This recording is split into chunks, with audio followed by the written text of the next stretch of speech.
네, 서동수의 글로벌 마켓 리더 메리츠 정보증권 서동수 대리와 얘기를 나눠보도록 하겠습니다. 안녕하십니까? 예, 안녕하세요. 네.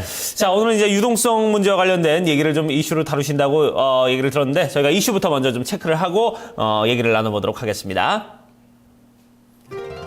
자, 중국의 지급준비율 인하입니다. 중국이 21개월 만에 0.5%포인트 지급준비율을 인하했습니다.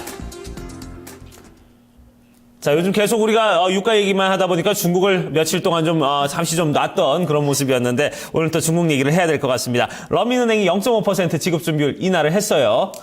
예, 맞습니다. 이제 지급준비율이 한 20% 정도로 중국에서는 유지가 되고 있었다가 이제 0.5%, 50pp를 조정해서 19.5%로 이렇게 조정하는 모습들 보여줬었고요. 사실 시장에서 가장 기다려왔던 부분들이 아니겠느냐 이렇게 좀 보고 있습니다. 최근 들어서 이제 2차 제조업 관련 지표인 PMI가 50 이하로 좀 하회하는 모습들이 어떻게 보면 좀 트리거가 됐다라고 좀 보시면 될 것 같고요. 네. 아무래도 이렇게 되면 5천억 위안이 시장에 풀리게 되는 효과들, 그리고 중소기업에 좀 수혜가 되지 않겠느냐.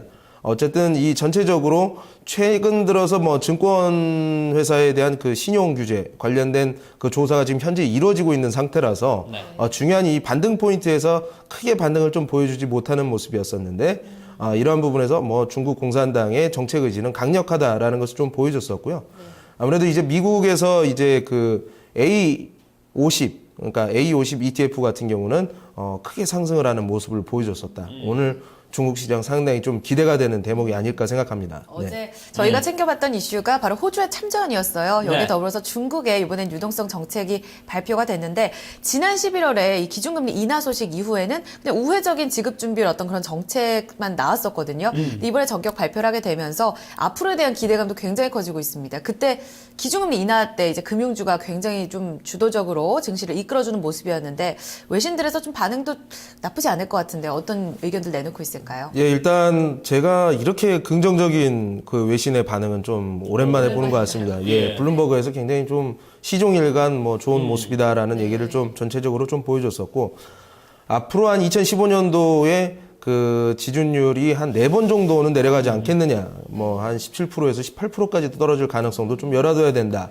뭐 이러한 것들은 뭐 2차 제조업 내지 모든 중국 데이터에 좋은 좀 효과를 가져오지 않겠느냐 이렇게 좀 보고 있고요.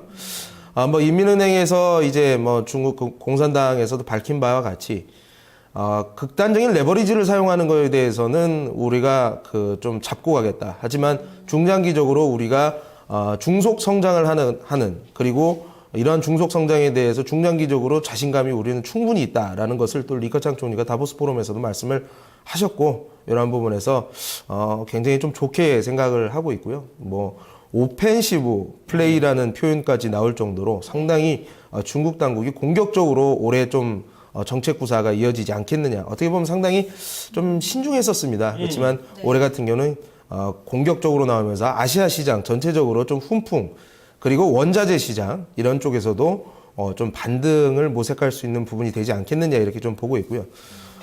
이러한 부분에서 영속적으로 좀 그 유동성을 공급한다는 점, 이러한 측면이 중국 증시에는 굉장히 좀 중장기적인 센티멘트를 좀 개선시킬 수 있는, 펀더멘탈까지 개선시킬 수 있는 부분으로 좀 작용하지 않겠나 기대를 해보고 있습니다. 네.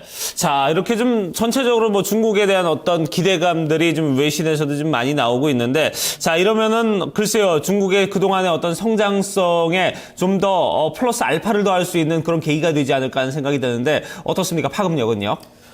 일단 저는 중국 지수에 대한 강력한 믿음을 가지고 있습니다. 최근 들어서 뭐 조금 부진했던 거는 사실이지만, 정부 정책으로 인해서 유동성이 좀 이렇게 충분하게 공급이 되고, 그리고 성장성을 가지고 있으면서 밸류에이션 매력을 가지고 있다. 이런 삼박자는 증시에 아주 좋은 호재가 될 수밖에 없다라고 좀 보여집니고요. 네. 유동성 부분은 정부 정책, 오늘의 제가 기사로 뭐 말씀을 드렸지만, 성장성 같은 경우에는 그림을 보시면 아시겠지만 지난 10년 동안 그 중국의 성장성, 그 GDP 성장률을 한번 보시면 압도적인 수준이라고 보시면 될 것 같습니다. 9.9%에 이를 정도로 전 세계에서 이만한 사이즈의 이만한 성장을 하는 나라는 전 세계 어디에도 없다라는 측면 그렇죠. 좀 보시면 아실 것 같고요. 네.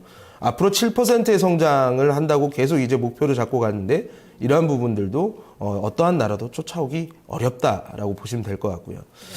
보시면 중국이 포텐셜이 어느 정도 있느냐. 다음 그림을 보시면 중국이 세계에서 차지하는 비율을 한번 보십시오. 전체 인구의 20%, 전 세계 지구의 인구의 20%를 중국이 차지하고 있습니다. 그리고 전 세계의 25%의 투자를 차지하고 있는 나라가 중국입니다. 이 막강한 인구와 이런 투자, 이런 것들이 서비스업이라든가 소비, GDP의 성장으로 이어질 것이다. 이렇게 되면 제가 봤을 땐 2020년도까지 연 7% 어느 나라보다도 크게 성장을 하면서 2020년도 즈음해서 미국 경제를 추월하게 되고 이렇게 되면은 이런 시장에는 프리미엄이 붙을 수밖에 없다. 마지막 그림 보시죠. 밸류에이션 매력이 있느냐? 그러면 순이익 가치라든가 순자산 가치 평균치에도 지금 못 미달하는 상황입니다. 그 미국의 저명한 투자자가 얘기했습니다. 한 국가의 GDP 대비해서 시가총액이 70%를 돌파하는 시점이 그 국가를 투자하기에 최적기이다. 중국이 지금 딱 60% 후반에서 딱 70% 그 사이입니다. 이런 것을 상기하시면서 중국 지수 투자에 대한 확신을 가져가셔도 되겠다라는 말씀을 드리도록 하겠습니다. 네. 자, 그동안 계속해서 좀 말씀해 오셨던 중국 지수 투자에 대해서 계속해서 좀 유효한 관점을 견지시켜 주셨습니다. 중국 뭐 이렇게 지준율 인하까지 유동성에 대한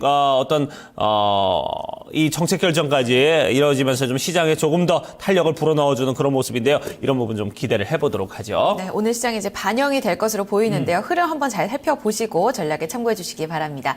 두 번째 이슈로 넘어가겠습니다. 네, 두 번째 이슈 주제입니다. 일본 기업의 질주에 대해서 살펴보겠습니다. 미국 시장도 그렇지만 일본 시장의 어떤 자동차 훈풍이 굉장히 좋습니다. 우리 그렇습니다. 시장과는 정반대 어떤 행보를 보이지 않나 싶습니다. 2년 연속 사상 최대 어떤 영업이익을 기록할 것이다. 전망 굉장히 좋은데 이런 기업들 한번 이야기를 좀 들려주시죠. 토요타가 상당히 지금 약진을 하고 있는 상황입니다. 네. 이런 부분 때문에 우리나라의 현대자동차라든가 기아자동차 주가가 안 좋을 수밖에 없고요.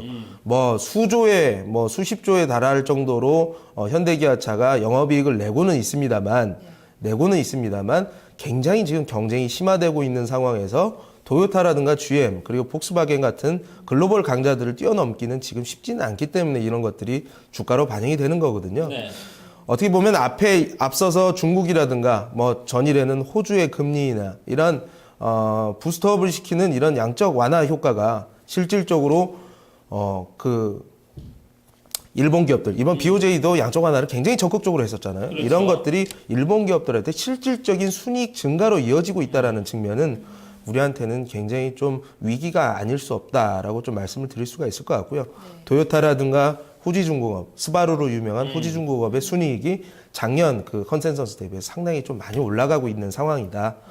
미국 시장이 굉장히 미국 자동차 시장이 좋기도 했습니다만 그 대규모 양적 완화로 인한 엔화 약세가 실질적으로 기업들의 순이익으로 돌아갔다라고 정리를 드리면 될 것 같습니다. 네. 말씀하셨다시피 미국의 자동차 시장은 올해도 호조를 기록할 거다 이런 전망들 굉장히 많이 나오고 있거든요. 네. 이런 부분에 있어서 엔저로 또 자동차 이런 일본의 자동차 기업들이 더 수혜를 입게 되면 수출주들 많이 좀 힘들 것 같은데 네. 외신은 좀 반응이 좀 어떤가요? 일단 월스트리트 저널 같은 경우도 미국은 계속 이런 자동차 시장이 좀 좋아지는 모습들 아무래도 이게 굉장히 가스를 많이 먹는 SUV가 굉장히 폭발적으로 많이 팔리고 있습니다. 네. 미국에서도 지금 토요타 픽업 트럭이 상당히 많이 팔리고 있는데 미국 내 1월 판매량이 지금 전년 대비해서 토요타는 한 15% 정도 늘어날 것으로 좀 보고 있거든요. 네.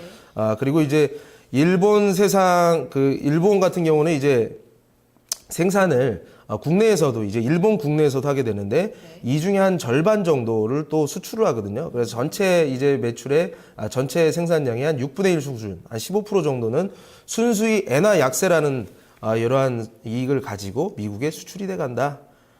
2014년도에 엔화 추정 확률이 104엔대가 아니라 지금 109엔대로 조정이 되면서 네. 토요타의 순이익이 크게 증가하는 효과들을 좀 보여줬었다. 네. 104엔에서 109엔이면 정확하게 한 5% 6%라고 보시면 될 것 같습니다. 네.